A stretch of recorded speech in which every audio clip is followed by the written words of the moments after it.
さあ、今回もプロ野球選手解説、始めていくよ。21回目の今回は、広島東洋カープを監督として初のリーグ優勝、日本一に導いた選手の解説になるよ。その選手とは、広島や南海に在籍していた、小葉武史選手だよ。それじゃあ早速、解説始めていくよ。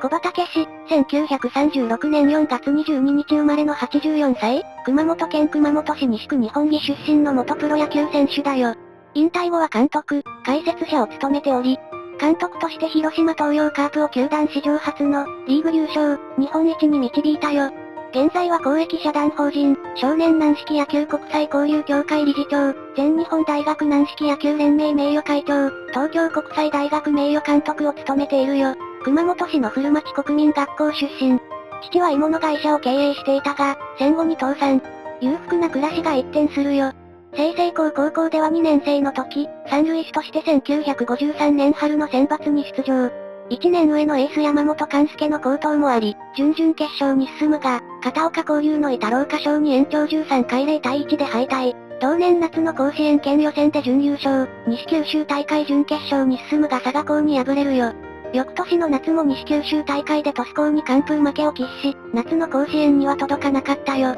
1955年に専修大学に進学。同年の夏休み、母校の高校のグラウンドに出向き、後輩にプレーを見せていたところ、偶然来校していた日鉄二瀬野球部監督の目に留まり、日鉄工業への入社を勧められ、そこで、専修大学を中退し、日鉄工業に入社、同社の二瀬工業所が運営する同野球部に入部したよ。日鉄二瀬では、1956年から都市対抗に2年連続出場。1957年の大会では1回戦で金か論と対戦。この試合で日鉄二瀬の村上俊海投手が、大会史上初の完全試合を達成しているよ。1957年12月に、同僚である江藤の入団交渉に来ていた、広島カープの白石克美監督に対し、日鉄監督は小葉を売り込み、小葉は広島へ入団の運びとなったよ。東映フライヤーズからも誘いがあったが、小葉の選手タイプと選手層が薄く、出番が見込めることを踏まえ、日鉄監督は広島を選んだというよ。なお、この入団契約の席に小葉は参加しておらず、契約当日にぎっくり腰になってしまい、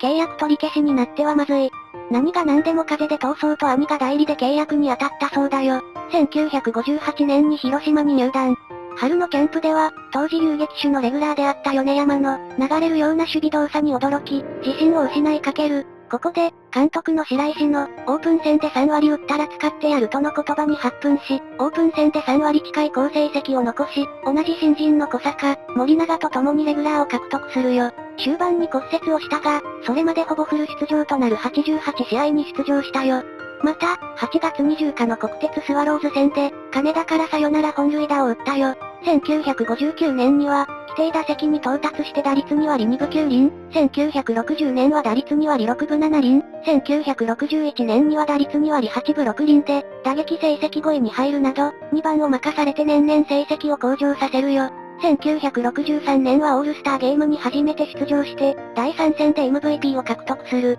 これで勢いづいた小葉は、長嶋茂雄と熾烈な首位打者争いを演じ、一度はトップに立ったものの、同年10月13日の対太陽ホエールズ戦で、島田源太郎のシュートを顎に受けて負傷退場、した顎の骨は真っ二つに割れたよ。残りわずか13試合でのアクシデントで、俺は球場へ行く。俺を待っているファンのためにどうしても打席に立つと、病院のベッドで痛みに耐えつつ、うめくように呟いた小葉の元へは、君の気持ちよくわかる、一日も早いご全快を祈ると、長島から電報が届けられたよ。この時点で小葉のシーズンは終了して打率3割3分9厘となり、わずか2厘差で長島がタイトルを獲得したが、小葉もベストナインに選出されたよ。翌1964年は、デッドボールの後遺症から、腰が引けて打撃に支障をきたすようになったため、機動力を前面に押すプレイスタイル並行。打率は2割1分8厘で、打撃成績最下位と前年度から大きくダウンするも、自己最多の57盗塁を記録し、盗塁王に輝くよ。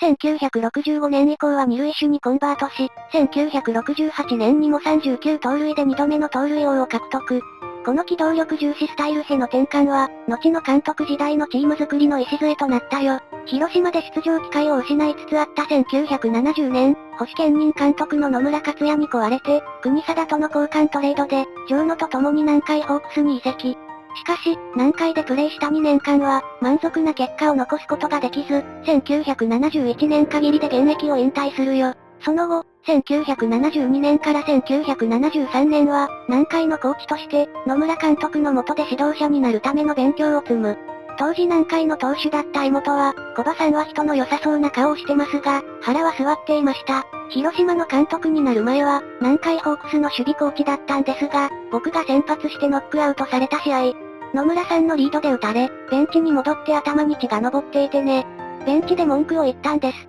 チームメイトの誰も僕の暴走を止められない中、小葉さんがバッと来て、やめとけよ。たった一言ですが、この人、やばいな、とねと語っているよ。コーチ1年目は2軍守備走塁コーチを務め、藤原、片平、柏原を指導。小葉は、現役時代は一度も2軍に落ちたことがなかったので、若手を鍛える日々はとても新鮮でしたと語っているよ。翌年は1軍守備走塁コーチを務め、1973年のリーグ優勝に貢献したよ。その時にチームが取り組んでいたのは、少しのミスも許さない緻密な野球だったよ。1974年、野村から強く引き止められたが、大学の先輩かつ広島同期入団の森永の要請で、広島に一軍守備コーチとして復帰するよ。1975年には、15試合で帰国したジョールーツ監督の後を継いで5月に監督就任。快進撃を見せ10月15日の巨人戦で、球団創設初のリーグ優勝をもたらしたよ。その後も機動力を生かした緻密な野球で1979年、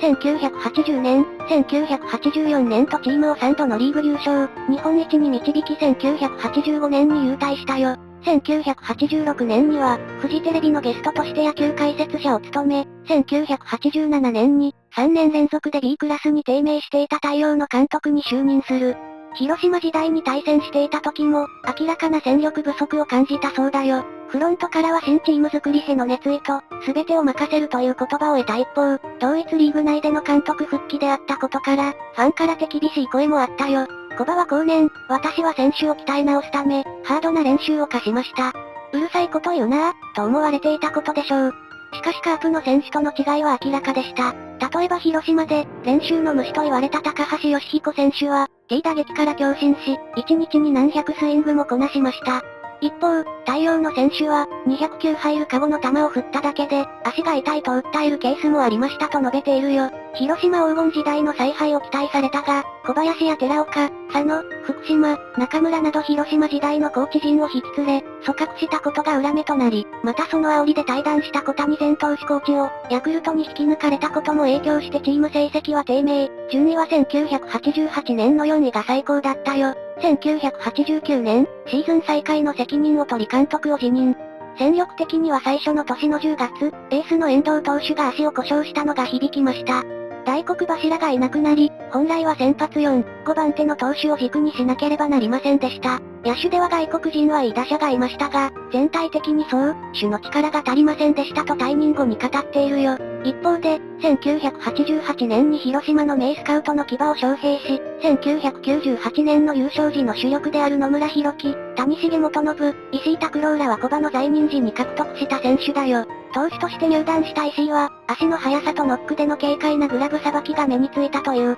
当時の石井について、内野ならばすぐ使えると思いましたが、投手陣の層が薄く、野手転向はチーム事情が許しませんでした、と述べているよ。石井は小葉の監督退任後に、野手として活躍を見せることになるよ。また小葉は、太陽監督時代について、3年間太陽のユニフォームを着ましたが、チームを変えるにはやはり5年は必要だと痛感しました、と振り返っているよ。太陽監督退任後の1990年、社団法人少年軟式野球国際交流協会、理事長に就任。1993年から東海テレビ放送、東海ラジオ放送、三重テレビ放送野球解説者、東京中日スポーツ野球評論家として活動。1999年に野球殿堂入り。プロ野球マスターズリーグ、札幌アンビシャスの監督も務めたよ。2003年には広島市長選、2004年は自民党より比例代表で、第20回参議院議員通常選挙に出馬したが、いずれも落選したよ。2006年、NPO 法人全国社会福祉事業援助協会、理事会長に就任。